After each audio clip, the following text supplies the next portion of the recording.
So ನಮಗೆ continue ಆಗಿ 10 ಡೇಸ್ಗೆ ಒಂದ್ಸತಿ ಪೇಮೆಂಟ್ ಆಗುತ್ತೆ. ಪೇಮೆಂಟ್ ಆಗಿರೋ ಸ್ಲಿಪ್ಗಳು ಕೂಡ ನಾನು ಇಟ್ಕೊಂಡಿರ್ತೀನಿ. ಯಾಕಂದ್ರೆ ನೀವು ಸುಳ್ಳು ಹೇಳ್ತೀರಂತ ಸುಮಾರು ಜನ, ಭಾಳ ಜನ ಯೂಟ್ಯೂಬಲ್ಲಿ ನೋಡಿ ಬರ್ತಾರಲ್ಲ, ನಾನು ಅವ್ರಿಗೆ ತೋರ್ಸಕ್ಕೂ ಪ್ರೂಫ್ ಸಮೇತ ಇಟ್ಕೊಂಡಿರ್ತೀನಿ. ನಾವು ಬೆಳೆದ್ರೆ ಇನ್ನೊಬ್ಬನಿಗೆ ಆಗಲ್ಲ, ಇನ್ನೊಬ್ಬ ಬೆಳೆದ್ರೆ ನಮ್ಗೆ ಆಗಲ್ಲ. ನಮ್ದೇ ಹೇಳ್ತೀನಿ ನಾನು ಓಪನ್ ಆಗಿ. ಯಾವ್ದು ಅದನ್ನಲ್ಲಿ ಏನಕ್ಕೆ ಮುಚ್ಚು ಮರ ಇಟ್ಕೋಬೇಕು. ಸುಮಾರು ಜನ ಅದನ್ನೇ ಇರೋದು. ಸೊ ಅದನ್ನ ಬಿಡ್ಬೇಕು ಫಸ್ಟ್. ನಮ್ಮ ಅನುಕೂಲಕ್ಕೆ ನಾವು ಕಳೆನ ಹಾಳು ಮಾಡ್ಕೊಂತಿದೀವಿ ಹೊರತು ಬಿಟ್ರೆ ಸರ್ ಅದು ಎಷ್ಟು ದೊಡ್ಡದಾಗ್ತದೋ ಅಷ್ಟು ನಮ್ಗೆ ನ್ಯೂಟ್ರಿಯೆಂಟ್ ಕೊಡ್ತದಲ್ಲ, ಅದು ಬೇರೆ ಕಡೆ ಹೋಗಲ್ವಲ್ಲ, ಅದು ಇಲ್ಲೇ ಸಾಯ್ತಾನೆ.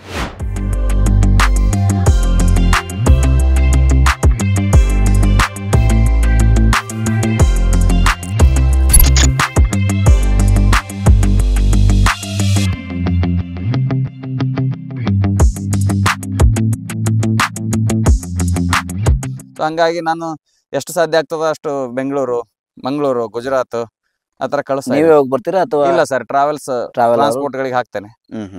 ಸೊ ಹಂಗಾಗಿ ಅಲ್ಲಿ ಕಮಿಷನ್ ಇರೋದಿಲ್ಲ. ಆಮೇಲೆ ಕೆಜಿ ಲೆಕ್ಕದಲ್ಲಿ ದುಡ್ಡು ಕೊಡ್ತಾರೆ. ಸೊ ನಮಗೆ ಕಂಟಿನ್ಯೂ ಆಗಿ 10 ಡೇಸ್ಗೆ ಒಂದ್ಸತಿ ಪೇಮೆಂಟ್ ಆಗುತ್ತೆ. ಪೇಮೆಂಟ್ ಆಗಿರೋ ಸ್ಲಿಪ್ಗಳು ಕೂಡ ನಾನು ಇಟ್ಕೊಂಡಿರ್ತೀನಿ. ಯಾಕಂದ್ರೆ ನೀವು ಸುಳ್ಳು ಹೇಳ್ತೀರಂತ ಸುಮಾರು ಜನ, ಭಾಳ ಜನ ಯೂಟ್ಯೂಬಲ್ಲಿ ನೋಡಿ ಬರ್ತಾರಲ್ಲ, ನಾನು ಅವ್ರಿಗೆ ತೋರ್ಸಕ್ಕೂ ಪ್ರೂಫ್ ಸಮೇತ ಇಟ್ಕೊಂಡಿರ್ತೀನಿ. ಯಾಕಂದ್ರೆ ಏನೇ ಹೇಳಿದ್ರು ಅದು ರಿಯಾಲಿಟಿ ಇರಬೇಕು. ನಾಳೆ ಬಂದು ನೋಡಿದವಾಗ ಅವ್ರಿಗೂ ಹೌದಪ್ಪ ಇವ್ನು ಹೇಳಿರೋದು ಸರಿ ಅಂತ ಅನಿಸಿದಾಗ ಅವ್ರು ಕೃಷಿ ಮಾಡ್ಲಿಕ್ಕೆ ಧೈರ್ಯ ಆಗ್ತದೆ. ಇಲ್ಲ ಅಂದ್ರೆ ಬಹಳ ಜನ ಹಿಂಗೆ ಫೇಲ್ ಆಗ್ತಿರೋದು. ಮಾಡ್ತಾರೆ ಸುಮಾರು ಜನ ತೈವಾನ್ ನಿಂಬೆ, ಆ ನಿಂಬೆ, ಈ ನಿಂಬೆ, ಸೀಡ್ಲೆಸ್ ನಿಂಬೆ ಹಾಕ್ತಾರೆ. ಎಲ್ಲಿ ಸರ್ ಮಾರ್ಕೆಟ್ ಇದೆ? ಅಂದ್ರೆ ಈ ಕಾಗಜಿ ನಿಂಬೆಗೆ ಮಾರ್ಕೆಟಿಂಗ್ ಇದೆಯಾ ಅಂತ ಸರ್? ಇದಕ್ಕೆ ಇವಾಗಿಂದ ಅಲ್ಲ ಸರ್, 1972ರಿಂದ ನಾವು ಮಾಡ್ತಿರೋದು. ನಮ್ಮ ತಂದೆ ತಾತನ ಕಾಲದಿಂದ ಮಾಡ್ತಿರೋದು. ಅದಕ್ಕಿಂತ ಮುಂಚೆನೂ ಇರ್ಬೋದಲ್ಲ ಇಲ್ಲಿ. ಈಗ ಬೇರೆ ನಿಂಬೆಗೂ ಈ ಕಾಗಜಿ ನಿಂಬೆಗಿರೋ ವ್ಯತ್ಯಾಸ ಏನಣ್ಣ? ಸೊ ಇದಕ್ಕೆ ಕ್ವಾಲಿಟಿ, ಆಮೇಲೆ ಇದ್ರ ಪರಿಮಳ, ಇದ್ರ ಕೀಪಿಂಗ್ ಕ್ವಾಲಿಟಿ. ಇದು ಸರ್ 10 ದಿನದವರೆಗೂ ಕೀಪಿಂಗ್ ಕ್ವಾಲಿಟಿ ಇರುತ್ತೆ ಸರ್. 10 ದಿನದವರೆಗೂ ಆ ಪರಿಮಳ ಹೋಗೋದಿಲ್ಲ. ಈಗ ನಾನು ಇದನ್ನ ಅರ್ಕೊಂಡಿದ್ದೀನಿ ಅಂದ್ರೆ ನಾನು ಒಂದು 10 ರಿಂದ 15 ದಿವಸ, 10 ದಿವಸ ಆರಾಮ್ ಇಟ್ಕೋಬಹುದಲ್ಲ? 15 ದಿವಸ ಎಲ್ಲ ಬರೋದಿಲ್ಲ, ಫ್ರಿಜ್ ಅಲ್ಲಿ ಇಟ್ಟರೆ ಬರ್ಬೋದೇನೋ. ಒಂದ್ 10 ದಿವಸ ಆರಾಮಾಗಿ ಬರ್ಬೋದು. ಸರ್ ಇವಾಗ ನೋಡಿ, ನಾವು ಹಾರ್ವೆಸ್ಟ್ ಮಾಡ್ತೀವಿ ಇವತ್ತು ಅಂದ್ರೆ ನಾಳೆ ನಮ್ಮಲ್ಲಿಂದ ಮಾರ್ಕೆಟ್ಗೆ ಹೋಗುತ್ತೆ. ನಾಳೆ ಮಾರ್ಕೆಟ್ಗೆ ಹೋಗುತ್ತೆ. ನಾಳೆ ಸಾಯಂಕಾಲ ಗಾಡಿ ಲೋಡ್ ಆಗುತ್ತೆ. ಅಲ್ಲಿಂದ 3 ರಿಂದ 4 ದಿನ ನಿಮಗೆ ಗುಜರಾತ್, ಡೆಲ್ಲಿ ಮಾರ್ಕೆಟ್ಗೆ ಲಾರಿಗಳು ಲೋಡ್ ಆಗ್ತದೆ, ಬಿಜಾಪುರ APMC ಇಂದ. ಸೊ ಅಲ್ಲಿಂದ ತಿರ್ಗಾ ಡಿಸ್ಟ್ರಿಬ್ಯೂಟ್ ಆಗುತ್ತೆ. ತಿರ್ಗಾ ಹೋಗಿ ಕಸ್ಟಮರ್ ಕೈಗೆ ಮುಟ್ಟೋಷ್ಟು ಎಷ್ಟು ದಿನ ಆಗುತ್ತೆ ಸರ್? 5 ದಿನ ಆದ್ರೂ ಹೋಗ್ತದ? 5 ದಿನ ಆಗಿಂದ ಕಸ್ಟಮರ್ ತಗೊಂಡಂತವ್ರು ಕಸ್ಟಮರ್ಗಳು ಕೂಡ ಒಂದು 4-5 ದಿನ ಇಟ್ಕೊಂತಾರೆ. ಸೊ ಎಲ್ಲಿಗೆ ಎಷ್ಟು ದಿನ ಬಂತು ನಿಮ್ಗೆ ಲೆಕ್ಕ ಹಾಕಿ. ಅಂದ್ರೆ ಇದ್ರದ್ದು ರೇಟ್ ಏನ್ ಬೀಳುತ್ತಣ್ಣ ಸರ್? ಇವಾಗ 4 ರೂಪಾಯಿ, 4.25 ರೂಪಾಯಿ, 5 ರೂಪಾಯಿವರೆಗೂ ಒಂದು ಕಾಯಿ ಸೇಲ್ ಆಗ್ತದೆ. ಒಂದ್ ಕಾಯಿ ಸೇಲ್ ಆಗ್ತದೆ. ನಮ್ಮಲ್ಲಿ ಕಾಯಿಗಳ ಲೆಕ್ಕದಲ್ಲ ಕೊಡೋದಿಲ್ಲ, ಮೂಟೆ ಲೆಕ್ಕದಲ್ಲಿ ಕೊಡ್ತಾರೆ. ಮೂಟೆ ಲೆಕ್ಕದಲ್ಲಿ ಕೊಡ್ತಾರೆ. ಮೂಟೆ ಲೆಕ್ಕ ಏನ್ ಬರುತ್ತಣ್ಣ ಸರ್? ಮೂಟೆಗೆ ಕಾಯಿ ಮೀಡಿಯಂ ಸೈಜ್ ಇದ್ರೆ 1000 ಕಾಯಿ, ಸ್ವಲ್ಪ ದಪ್ಪ ಸೈಜ್ ಇದ್ದಿದ್ರೆ 850 ರಿಂದ 900 ಕಾಯಿ ಬರುತ್ತೆ. 800 ಕಾಯಿನೂ ಬರುತ್ತೆ. ಸೊ 1100ವರೆಗೂ ಹಾಕ್ತಾರೆ ಸರ್ ಇವಾಗ. ಯಾಕಂದ್ರೆ ಗ್ರೇಡಿಂಗ್ ಮಾಡಲ್ಲ ರೈತರು. ಗ್ರೇಡಿಂಗ್ ಮಾಡಲ್ಲ ಹಂಗೆ ಹಾಕ್ಬಿಡ್ತಾರೆ. ಸುಮ್ಮನೆ ಮೂಟೆ ತುಂಬಿಸೋದು ಕಳ್ಸೋದು ಅಷ್ಟೇ. ಹಂಗಾದ್ರೆ ಲಾಸ್ ಅಲ್ಲ ಅದು? ಲಾಸ್, ಬಟ್ ನಡೀತಿರೋದು ಹೆಂಗೆ ಅಲ್ಲ ಜಮಾನ. ಎಲ್ಲರೂ ಏನ್ ಮಾಡ್ತಿದಾರೆ ಅದನ್ನ ನಾವು ಮಾಡ್ತಿದೀವಿ ಅಂತಿದ್ದಾರೆ. ಅಲ್ಲ, ಗ್ರೇಡಿಂಗ್ ಹಾಕಿ ಮಾಡಿದ್ರೆ ಈಗ ದೊಡ್ಡ ಲಿಂಬಿಗೂ ಬೇರೆ ತರ ಇರುತ್ತೆ. ಯಾಕಂದ್ರೆ ನಾವು ಬೆಂಗಳೂರೊಳಗೆ 20 ರೂಪಾಯಿಗೆ 2 ತಗೊಂಡಾದ್ರು ಅದೇವಿ ಸರ್. ರೈತರು ಒಗ್ಗಟ್ಟಿಲ್ಲ ಸರ್. ಒಗ್ಗಟ್ಟು ಆಗ್ಬೇಕು. ಈಗ ನಾವೊಂದು 8 ಜನ ಸೇರ್ಕೊಂಡು ಒಂದು ಹಲಸಿನ ಕೃಷಿ ಮಾಡಕ್ ರೆಡಿ ಆಗಿದ್ವಿ. ಆ ತರ ಒಗ್ಗಟ್ಟಿಂದ ಕೃಷಿ ಮಾಡಿದ್ರೆ 100%. ನಿಮ್ಮ ಅಂದ್ರೆ ನಮ್ಮಲ್ಲಿ ಒಡಕೈತೆ ಅಂತ ಹೇಳ್ತೀವಿ ಸರ್. ನಾವು ಬೆಳೆದ್ರೆ ಇನ್ನೊಬ್ಬನಿಗೆ ಆಗಲ್ಲ, ಇನ್ನೊಬ್ಬ ಬೆಳೆದ್ರೆ ನಮ್ಗೆ ಆಗಲ್ಲ. ನಮ್ದೇ ಹೇಳ್ತೀನಿ ನಾನು ಓಪನ್ ಆಗಿ. ಯಾವ್ದು ಅದನ್ನಲ್ಲಿ ಏನಕ್ಕೆ ಮುಚ್ಚು ಮರ ಇಟ್ಕೋಬೇಕು. ಸುಮಾರು ಜನ ಅದನ್ನೇ ಇರೋದು. ಸೊ ಅದನ್ನ ಬಿಡ್ಬೇಕು ಫಸ್ಟ್. ಅದನ್ನ ಬಿಟ್ಟು ಕೃಷಿ ಮಾಡಕ್ ಹೇಳಿದ್ರೆ 100% ಆಗಿ ಮಾರ್ಕೆಟ್ ಅಲ್ಲ, ಅವರೇ ಇಲ್ಲಿಗೆ ಬಂದು ತಗೊಂಡು. ಅಂದ್ರೆ ಒಗ್ಗಟ್ಟಿನಲ್ಲಿ ಬಲವಿದೆ ಅನ್ನೋದು ತೋರಿಸ್ಬೇಕು. ಅಲ್ಲ, ಅದು ಮುಂಚೆಯಿಂದನೂ ಬಂದಿರುವಂತದಲ್ಲ ಸರ್. ಇವಾಗ ನಾನೇ ಹೇಳನಲ್ಲ, 8 ಜನ ರೈತರು ಕೂಡ್ಕೊಂಡು ನಾವು ಹಲಸಿನ ಕೃಷಿ ಮಾಡ್ತಿದೀವಿ ಅಂತ.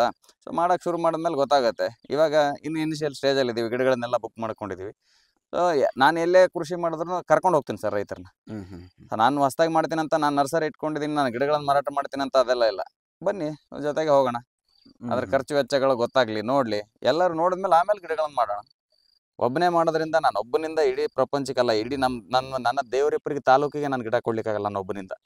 ಪ್ರಪಂಚಕ್ಕೆ ಯಾವ ಲೆಕ್ಕ ಸರ್? ಸಾವಿರಾರು ಜನ ಬರ್ತಾನೆ. ದೇಶ ಸುತ್ತಬೇಕಿಲ್ಲ, ಕೋಶ ಓದ್ಬೇಕು, ನೋಡ್ಬೇಕು ಸರ್. ಯಾಕಂದ್ರೆ ಒಬ್ಬರಿಂದಾನೇ ಬೆಳೆಯಕ್ ಆಗ್ತೀನಿ ಅಂತಂದ್ರೆ ಆಗಲ್ಲ. ಈಗ ನಿಮ್ಗೆ ಎಲ್ಲಾರು ಶತ್ರುಗಳೇ ಇರ್ಬೇಕು ಅಂತಿಲ್ಲ, ಮಿತ್ರರು ಇರ್ತಾರೆ, ಶತ್ರುಗಳು ಇರ್ತಾರೆ. ಸೊ ಹಂಗಿದ್ರೆ ಜೀವನ, ಇಲ್ಲಾಂದ್ರೆ ಜೀವನನೇ ಅಲ್ಲ. ಸೊ ಅದಕ್ಕೆ ನಮ್ ಕಾಲ್ ಎಳೆಯೋರು ಇರ್ಬೇಕು ಸರ್. ಕಾಲ್ ಎಳೆದಾಗ ನನ್ ಕೆಪಾಸಿಟಿ ಏನಂತ ನಾನು ಹೇಳದ್ನಲ್ಲ, ಸ್ಟಾರ್ಟಿಂಗ್ ನಾನು ಲೆಮನ್ಗೆ ಏನೂ ಗೊತ್ತಿರಲಿಲ್ಲ ಸರ್. 4 ವರ್ಷದಿಂದ ನಾನು ಬಂದಾಗ ಲೆಮನ್ ಕೃಷಿ ಶುರು ಮಾಡಿದಾಗ ನಮ್ಮ ತಂದೆಯವರು ಮುಂಚೆ ಕೃಷಿ ಕುಟುಂಬ ಇರೋದ್ರಿಂದ ಅವ್ರಿಗೆ ಏನೋ ಐಡಿಯಾ ಇರಲಿಲ್ಲ. ಸೊ ಅವ್ರು ಏನಂದ್ರೆ ಇಲ್ಲಿ ರೋಡಿ ಏನ್ ಮಾಡ್ತಿದ್ರು ಅದನ್ನ ಮಾತ್ರ ಅಗತಿ ಮಾಡಿಸೋದು, ಅದಕ್ಕೇನು ದನಿನ ಗೊಬ್ಬರ ಹಾಕೋದು, ವರ್ಷಕ್ಕೆ 2 ಸತಿ ಅಗತಿ ಮಾಡಿಸೋದು, ಅದನ್ನ ಮಾಡ್ತಾ ಇದ್ರು. ನಾನು ಬಂದ್ಮೇಲೆ ಅದನ್ನೆಲ್ಲ ಸ್ಟಾಪ್ ಮಾಡಿಸಿ ಈ ವೇಸ್ಟ್ ಡಿಕಂಪೋಸರ್ನ ಬಳಸಿದೆ.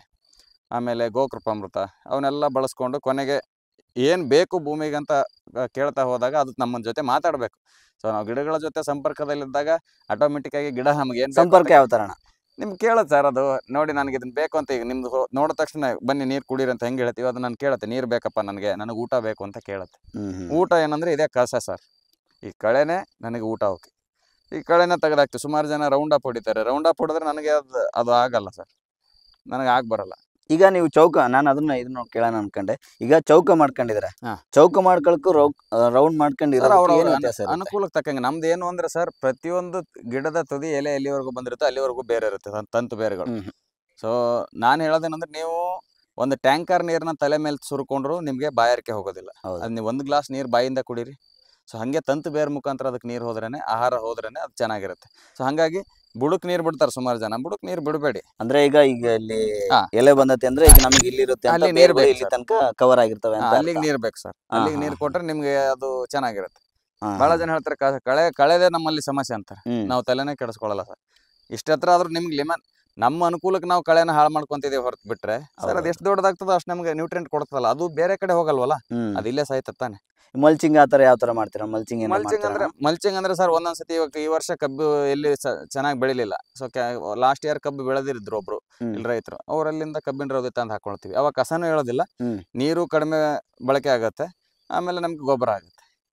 ಈಗ ಇದು ಮಣ್ಣಿನ ಕೀಪಿಂಗ್ ಕ್ವಾಲಿಟಿ ಇಟ್ಕೋಬೇಕಂದ್ರೆ ಯಾವ ತರ ಇಟ್ಕೋಬೇಕಣ್ಣ? ಏನಿಲ್ಲ ಸರ್, ಪ್ರತಿ ವರ್ಷ ನೀವು ಈ ಬಿದ್ದಿರೋ ಎಲೆಗಳಾಗ್ಲಿ ಕಸಗಳನ್ನಾಗ್ಲಿ ಅದನ್ನ ನೀವು ಭೂಮಿಲೇನೆ ಮಲ್ಚಿಂಗ್ ಮಾಡ್ತಾ ಹೋದ್ರೆ ಆಟೋಮೆಟಿಕ್ ಆಗಿ ನಿಮ್ಮ ಭೂಮಿ ಫಲವತ್ತತೆ ತಾನೇ ಜಾಸ್ತಿ ಆಗುತ್ತೆ. ಮೇನ್ ಏನು ಅಂದ್ರೆ ತೇವಾಂಶ ಕಾಪಾಡ್ಕೋಬೇಕು ಭೂಮಿಲಿ.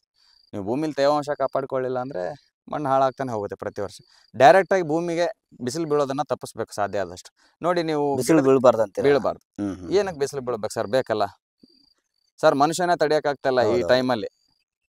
ಅಂತದ್ರಲ್ಲಿ ಮಣ್ಣಲ್ಲಿರೋ ಜೀವರಾಶಿ ಹೆಂಗೆ ತಡ್ಕೊಳ್ತವೆ ಅಷ್ಟು ಬಿಸಿಲಿಗೆ? ಅಲ್ಲ, ಈಗ ಬಿಸಿಲಿನಾಡಲ್ಲಿ ಆಲ್ಮೋಸ್ಟ್ ಎಲ್ಲ ಬಿಸಿಲೇ ಇರುತ್ತಣ್ಣ. ಬಿಸಿಲೇ ಇರುತ್ತೆ.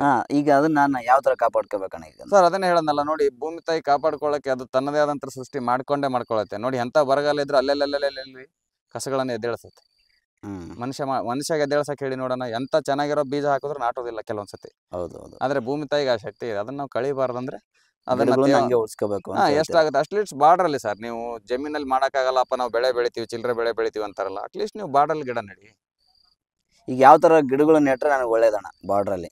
ಸರ್, ಬಾರ್ಡರ್ ಅಲ್ಲಿ ನೋಡಿ, ಸ್ವಲ್ಪ ಕಡಿಮೆ ಜಮೀನಿದೆ, ನೀರಿದೆ ಅಂತಂದ್ರೆ 2 ತೆಂಗಿನ ಮಧ್ಯೆ ಒಂದು ಸಪೋಟ ತೆಂಗು ಮಾಡ್ಕೋಬಹುದು. ನಿಮ್ಗೆ ಆ ಬಾರ್ಡರ್ ಕ್ರಾಪ್ ಅಲ್ಲಿ ಬಂದಿರುವಂತ ಆದಾಯದಲ್ಲಿ ಈ ಲಿಂಬೆಯನ್ನ ಮೇಂಟೈನ್ ಮಾಡ್ಬೋದು. ಇಲ್ಲ ಮಧ್ಯದಲ್ಲಿ ನೀವು ಬೇರೆ ಬೆಳಿತೀರಲ್ಲ, ಬೇರೆ ಬೆಳೆಯನ್ನ ಮೇಂಟೈನ್ ಮಾಡ್ಬೋದು. ಅಣ್ಣ, ಈಗ ನಾನು ಭೂಮಿ ಬರಡೈತೆ, ಓಕೆ ಅಣ್ಣ, 1 ಇಂಚೋ 2 ಇಂಚೋ ನೀರೈತೆ, ಅವನಿಗೆ ಲೆಮನ್ನೇ ಬೇಡ ನನಗೆ.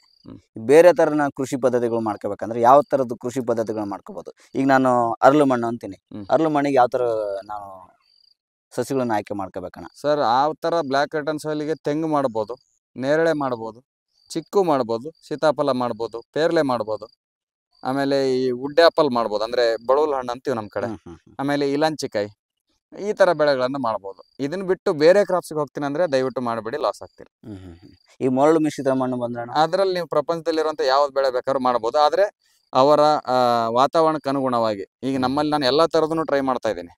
ಸೊ ನನ್ನಲ್ಲಿ ಸಕ್ಸಸ್ ಆದ್ರೆ ಮಾತ್ರ ನಾನು ಮುಂದೆ ಅದನ್ನ ಕಮರ್ಷಿಯಲ್ ತಗೊಂಡು ಹೋಗೋದು. ಕೆಂಪು ಮಣ್ಣು ಬಂದ್ರೆ ಕೆಂಪು ಮಣ್ಣು ಅದೇ ಹೇಳಿದ್ನಲ್ಲ ಸರ್, ಅದೇ ನೀವು ಯಾವುದೇ ಮರಳು ಮಿಶ್ರಿತ ಸಾಯಿಲ್ ಯಾವುದೇ ಇದ್ರೂ ಕೂಡ ಎಲ್ಲಾ ಬೆಳೆ ಬರುತ್ತೆ. ಆದ್ರೆ ನಿಮ್ಮ ವಾತಾವರಣಕ್ಕೆ ತಕ್ಕಂಗೆ ಬೆಳೆಗಳನ್ನ ಆಯ್ಕೆ ಮಾಡ್ಕೋಬೇಕಷ್ಟೇ. ಈ ಗುಡ್ಡಗಾಡು ಅಲ್ಲಿ ಎಲ್ಲ ಬೆಳೆ ಬೆಳಿಬೋದು. ಗುಡ್ಡಗಾಡು ಅಂದ್ರೆ ಎಲ್ಲ ಬೆಳಿಬೋದು.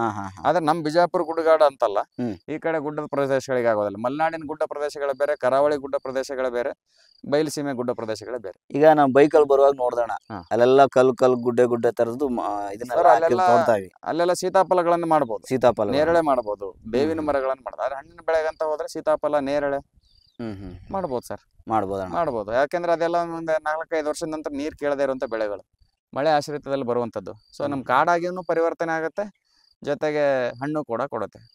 ಎಲ್ಲಿವರೆಗೂ ನಾವು ಕಾಡ ಕಡಿತಾ ಹೋಗ್ತೀವೋ ಅಲ್ಲಿವರೆಗೂ ಹಿಂಗೆ ಇರುತ್ತೆ. ಪ್ರಾಣಿ ಪಕ್ಷಿಗಳು ನಮ್ ತೋಟಕ್ಕೆ ಬಂದು ನುಗ್ಗಿ ಹಣ್ಣು ತಿಂತವೆ, ನಮ್ದು ಹಾಳಾಗ್ತವೆ ಅಷ್ಟೇ. ಈಗ ಒಬ್ಬ ಕೃಷಿಕರು ಅಥವಾ ಒಬ್ಬ ಹುಡುಗ ನಾನು ಕೃಷಿಗೆ ಬರಬೇಕು ಅಂದ್ರೆ ಮೊದಲು ನಾವು ಯಾವ ತರ ತಯಾರಿಯಾಗಿ ಅವನು ಈ ಭೂಮಿಗೆ ಬರ್ಬೇಕಣ್ಣ? ಅವನು ಕೃಷಿಗೆ ಬರ್ಬೇಕು. ಅವನು ಸರ್, ಯಾರೇ ಕೃಷಿಗೆ ಬಂದ್ರು ನಾನು ಹೇಳೋದೇನು ಅಂದ್ರೆ, ಫಸ್ಟ್ ಮೇನ್ ಆಗಿ ಅವ್ರಿಗೆ ಒಂಚೂರು ನಾಲೆಡ್ಜ್ ತಿಳ್ಕೊಬೇಕಂದ್ರೆ 1 ವರ್ಷ ಒಂದು 4-5 ತೋಟಗಳನ್ನ ವಿಸಿಟ್ ಮಾಡಲಿ. ಅವ್ರು ಏನ್ ಮಾಡ್ಬೇಕು ಅನ್ಕೊಂಡಿದ್ದಾರೆ ಅದ್ರ ಪೂರ್ವಕವಾಗಿ ಯಾರ್ಯಾರು ಏನೇನು ಮಾಡಿದ್ದಾರೆ. ಈಗ ನೀವು ಎಕ್ಸಾಂಪಲ್ ನೀವು ತೆಂಗು ಮಾಡಬೇಕು ಅಂದ್ರೆ ತೆಂಗಿನ ತೋಟಗಳಿಗೆ ಒಂದು 4-5 ತೋಟ ವಿಸಿಟ್ ಮಾಡಿ. ನಿಂಬೆ ಮಾಡ್ತಿದ್ದಾರೆ, ನಿಂಬೆದೊಂದು 4-5 ತೋಟ, ಪೇರ್ಲೆ ಮಾಡ್ತಿದ್ದಾರೆ ಪೇರ್ಲೆದ್ದು ಆ ಥರ ವಿಸಿಟ್ ಮಾಡಿ. ಆಮೇಲೆ ಅವ್ರ ಸಾಯಿಲ್ ಏನಿದೆ, ಅವ್ರು ಯಾವ ಥರ ಕೃಷಿ ಮಾಡ್ತಿದ್ದಾರೆ, ಇದೆಲ್ಲದಕ್ಕೂ ಮುಂಚಿತವಾಗಿ ಅವ್ರು ಎಲ್ಲಿ ಮಾರ್ಕೆಟಿಂಗ್ ಮಾಡ್ತಾ ಇದ್ದಾರೆ.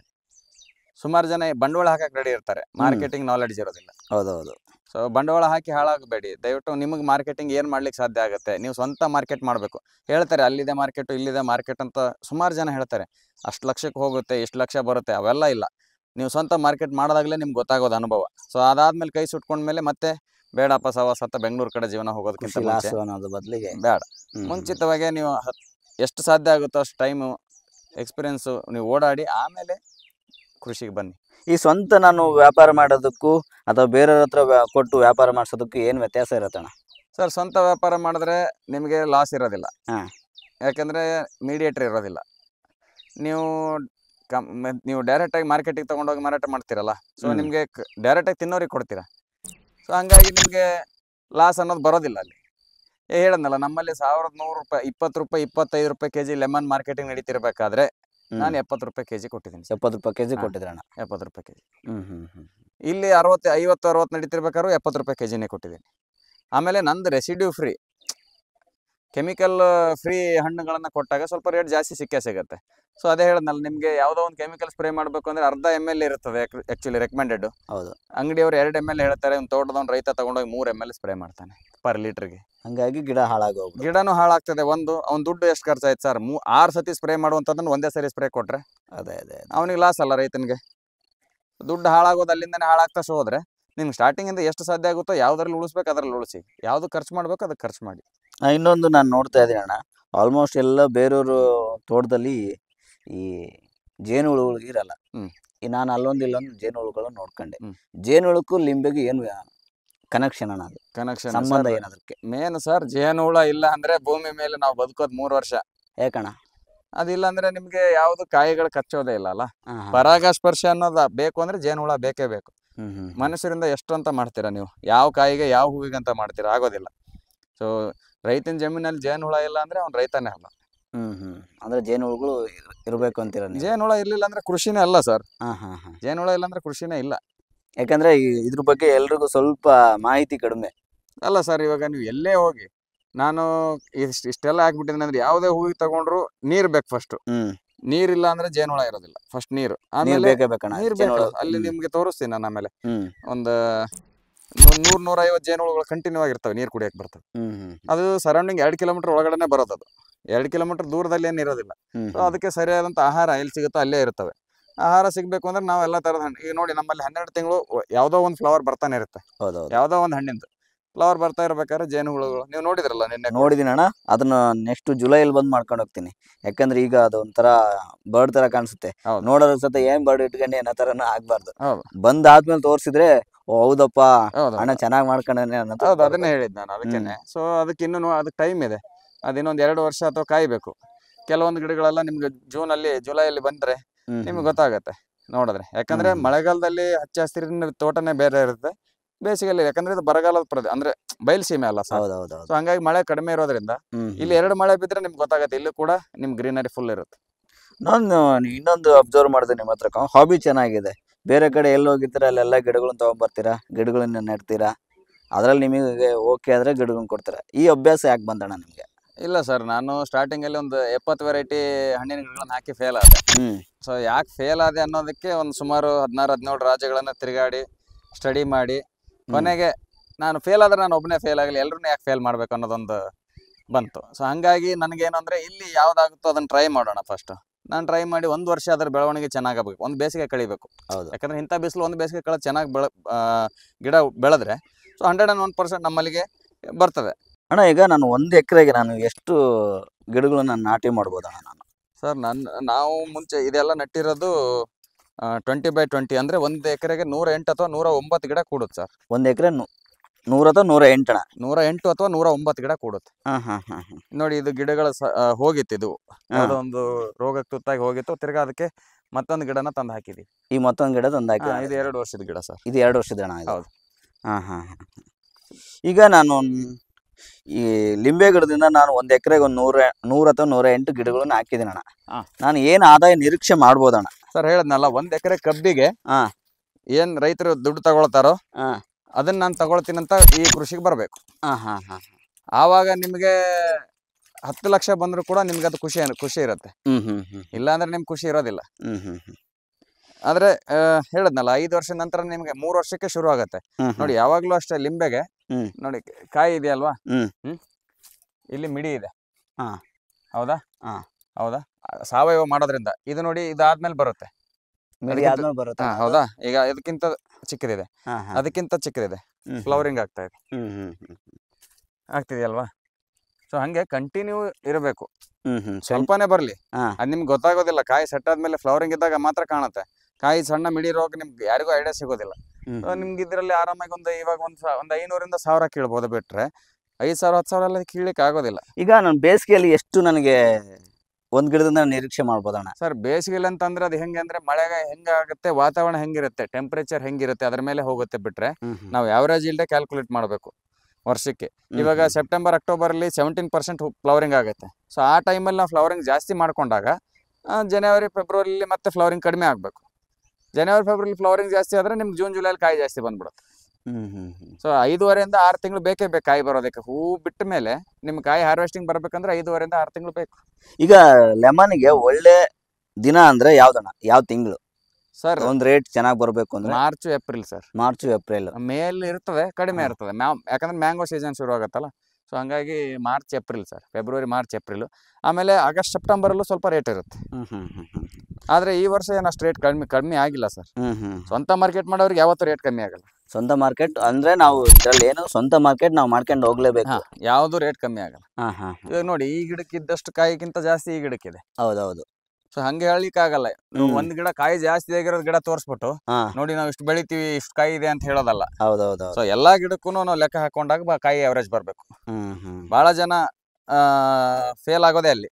ಕಾಯಿ ಜಾಸ್ತಿ ಬರುತ್ತೆ, ಯಾವ್ದೋ ಒಂದ್ ಗಿಡ ನೋಡಿರ್ತಾರೆ. ನೋಡಿ ಈ ಕಡೆ ಗಿಡಕ್ಕೆ ಕಮ್ಮಿ ಇದೆ, ಇಲ್ಲ ಅಂತಲ್ಲ. ನೋಡಿ ಈ ಗಿಡ ಕಮ್ಮಿ ಇದೆ ಅಲ್ವಾ, ಈ ಗಿಡ ಮೇಲ್ಗಡೆ ಜಾಸ್ತಿ ಇದೆ, ಕೆಳಗಡೆ ಕಮ್ಮಿ ಇದೆ. ಬಟ್ ಈ ಗಿಡಕ್ಕೆ ಪೂರ್ತಿ ಜಾಸ್ತಿ ಇದೆ, ಮೇಲ್ಗಡೆ ಕಮ್ಮಿ ಇದೆ. ಸೊ ಹಂಗಾದಾಗ ಹೆಂಗಾಗುತ್ತೆ ನಿಮ್ಗೆ ಅವರೇಜ್ ಇಲ್ಡೆ ನಾವು ಕನ್ಸಿಡರ್ ಮಾಡ್ಬೇಕು. ಹೌದೌದು. ಸೊ ಅವರೇಜ್ ಇಲ್ಡ್ ನೋಡ್ಲಿಲ್ಲ ಅಂದ್ರೆ ನಾವು ಇದಕ್ಕೆ ಕೃಷಿ ಮಾಡ್ಲಿಕ್ಕೆ ಹೋಗ್ಬಾರ್ದು. ಬಹಳ ಜನ ಅಷ್ಟು ಬರುತ್ತೆ ಅಂತ ಎಕ್ಸೆಪ್ಟೇಷನ್ ಇಟ್ಕೋಬಾರ್ದು. ಅಷ್ಟು ಜಾಸ್ತಿ ಬರುತ್ತೆ, ಇಷ್ಟು ಬರುತ್ತೆ ಅಂತ ಇಟ್ಕೊಂಡ್ರೆ ಕಷ್ಟ. ನಾನೀಗ ಒಂದು ಒಳ್ಳೆ ಬೆಳೆ ತಗೋಬೇಕು, ಒಂದು ಒಳ್ಳೆ ಲಾಭ ತಗೋಬೇಕು ಅಂದ್ರೆ ನಾನು ಯಾವ ತರ ಮೇಂಟೈನ್ ಮಾಡ್ಬೇಕಣ್ಣ ಈ ಅದ್ರ ಮೇಂಟೆನೆನ್ಸ್ ಹೆಂಗೆ ಅಂದ್ರೆ ಅದು ಡಿಸೀಸ್ ತಕ್ಕಂಗೆ ಅದಕ್ಕೆ ಸರಿಯಾಗಿ 15 ದಿವಸಕ್ಕೊಂದ್ಸತಿ ಇಲ್ಲ ನೀಮ್ ಆಯಿಲ್ ನ ಸ್ಪ್ರೇ ಮಾಡ್ತಾ ಹೋದ್ರೆ 15 ದಿವಸಕ್ಕೊಂದ್ಸತಿ ನೀಮ್ ಆಯಿಲ್ ಸ್ಟಾರ್ಟಿಂಗ್ ಇಂದ ಅರ್ಧ ಕೆಜಿ ಬೇವಿನ ಹಿಂಡಿ, ಸಾಧ್ಯ ಆದ್ರೆ 1 ಕೆಜಿ ಎರೆಹುಳು ಗೊಬ್ಬರ ಅದನ್ನ ಹಾಕಿ ಪ್ಲಾಂಟೇಶನ್ ಮಾಡ್ಕೊಂಡು ನೀಟಾಗಿ ಪ್ರತಿ ವರ್ಷನೂ ಚೆನ್ನಾಗಿ ಅದಕ್ಕೆ ಎರೆಹುಳು ಗೊಬ್ಬರ ಮತ್ತೆ ನೀಮ್ ಆಯಿಲ್ ಮೊಟ್ಟೆ ಸ್ಪ್ರೇ ಮಾಡ್ತಾ ಹೋದ್ರೆ ಮೊಟ್ಟೆ ಸ್ಪ್ರೇ ಮಾಡಿ ಮೊಟ್ಟೆ ನೀಮ್ ಆಯಿಲ್ ಮೊಟ್ಟೆ ಪ್ರೋಟೀನ್ ಅನ್ನ. ಸೊ ನೀಮ್ ಆಯಿಲ್ ಯಾಕೆ ಮೊಟ್ಟೆ ಹಾಕೋದು ಯಾಕೆ ಅಂದ್ರೆ ನೀಮ್ ಆಯಿಲ್ ನಾವು ಒರಿಜಿನಲ್ ತರೋದು ರಾ, ಈ ಅಂಗಡಿಲಿ ಇರೋದಲ್ಲ. ಒರಿಜಿನಲ್ ಎಲ್ಲಿಂದ ತಗೊಂಡ್ಬರ್ತೀರ ನಾನು? ಸರ್ ಕೆಲವೊಂದ್ಸತಿ ಈಗ ಫ್ಯಾಕ್ಟ್ರಿಗಳಿದಾವೆ. ಗುಜರಾತಲ್ಲಿ ಫ್ಯಾಕ್ಟ್ರಿಗಳಿದಾವೆ, ಮುದ್ದ್ಯಾಬಿಹಾಳಲ್ಲಿ ಫ್ಯಾಕ್ಟ್ರಿಗಳಿದಾವೆ, ಬಿಜಾಪುರದಲ್ಲೂ ಫ್ಯಾಕ್ಟ್ರಿಗಳಿದಾವೆ. ನಮ್ಗೆ ಎಲ್ಲಿ ಚೆನ್ನಾಗಿ ಅನ್ಸುತ್ತೋ ಆಯಿಲು, ನಮಗೆ ಕ್ವಾಲಿಟಿ ಎಲ್ಲಿ ಚೆನ್ನಾಗಿ ಅನ್ಸುತ್ತೋ ಅಲ್ಲಿಂದ ಆಯಿಲ್ ತರ್ತೀವಿ ನಾವು. ಈಗ ನಾನು ಅಂಗಡಿ ಸಿಗುತ್ತೆ ಅಂತ ತಗೊಂಬಂದ್ರೆ ಕ್ವಾಲಿಟಿ ಹೆಂಗಿರುತ್ತಣ್ಣ ಅದು? ಸರ್ ನಿಮ್ಗೆ ಮೇಲ್ಗಡೆ ಮಾತ್ರ ಅದರಲ್ಲಿ PPM ಗಳಂತ ಹಾಕಿರ್ತಾರೆ, ಒಳಗಡೆ ಕ್ವಾಲಿಟಿ ಹೆಂಗಿರುತ್ತೆ ಅಂತ ಬೇಕಲ್ಲ ಸರ್. ಯಾರು ಒಬ್ಬ ರೈತನು ಚೆಕ್ ಮಾಡಕ್ ಆಗಲ್ಲ, ಮಾಡಿಲ್ಲ. ಯಾವ ತರ ನಾನು ಚೆಕ್ ಮಾಡ್ಬೋದಣ್ಣ ಅದನ್ನ? ನಾನು ಚೆಕ್ ಮಾಡ್ಬೋದಂತ ಮಾಡಿಲ್ಲ, ನನಗೆ ಅದ್ರ ಮೇಲೆ ಭರವಸೆನೇ ಇಲ್ಲ. ಫಸ್ಟ್ ಭರವಸೆ ಇಲ್ಲ ಅಂತಂದ್ಮೇಲೆ ನಾನು ಅದನ್ನ ಚೆಕ್ ಮಾಡಿ ಪ್ರಯೋಜನ ಇಲ್ಲಲ್ಲ. ಹೌದೌದು. ಸೊ ಯಾವುದೇ ಕೃಷಿ ನಡಿಬೇಕಂದ್ರೂ ನಂಬಿಕೆ ಮೇಲೆ ನಡೆಯುವಂಥದ್ದು. ಸೊ ಹಂಗಾಗಿ ನನಗೆ ನಂಬಿಕೆ ಇರುವಂಥ ಕಡೆ ನಾನು ನೀಮ್ ಆಯಿಲ್ನ ತರಿಸ್ಕೊಂತೀನಿ, ನೀಮ್ ಪೌಡರ್ನ ತರಿಸ್ಕೊಂತೀನಿ. ಅದೊಂದು ನಾನು ಹೊರಗಡೆಯಿಂದ ತರಿಸ್ಕೊಳ್ಳೋಂಥದ್ದು. ಈಗ ನಾನು 3ನೇ ವರ್ಷಕ್ಕೆ ನಾನು ಒಂದು ಗಿಡದಿಂದ ಅಥವಾ ಒಂದು ಎಕರೆಯಿಂದ ನಾನು ಏನು ಆದಾಯ ನಿರೀಕ್ಷೆ ಮಾಡಿ? 3ನೇ ವರ್ಷಕ್ಕೆ ಆದಾಯ ನಿರೀಕ್ಷೆ ಮಾಡ್ಲಿಕ್ಕೆ ಆಗಲ್ಲ ಸರ್. ಶುರು ಆಗದೆ ಯಾವಾಗ? ಅಲ್ಲೊಂದು ಇಲ್ಲೊಂದು ಕಾಯಿ ಇರುತ್ತೆ ನಿಮ್ಗೆ. ಈ 4ನೇ ವರ್ಷಕ್ಕೆ ಆದ್ರೆ ಅಣ್ಣ? 4ನೇ ವರ್ಷಕ್ಕೆ ಒಂದು 5ರಿಂದ 10 ಮೂಟೆ ನೋಡ್ಬೋದು ಒಂದು ಎಕರೆ. 5ರಿಂದ 10 ಮೂಟೆ ನೋಡ್ಬೋದು. ಅದು ಚೆನ್ನಾಗಿ ಮೇಂಟೈನ್ ಮಾಡಿದ್ರೆ ಒಂದು 15-20 ಮೂಟೆವರೆಗೂ ನೋಡ್ಬೋದು. ಅಂದ್ರೆ ವರ್ಷದಿಂದ ವರ್ಷಕ್ಕೆ ಇದು ಜಾಸ್ತಿ ಆಗ್ತಾ ಹೋಗುತ್ತೆ, ಗೆಟನ್ ಹಾಕಂತ ಹೋಗುತ್ತೆ. ನಿಧಾನವೇ ಪ್ರಧಾನ ಅನ್ನಂಗೆ. ಇಲ್ಲ ಸರ್, ನಿಂಬೆ ಕೃಷಿಗೆ ಹೇಳ್ತೇನಲ್ಲ, ಶುರು ಆಗೋದು 3 ವರ್ಷಕ್ಕಷ್ಟೇ.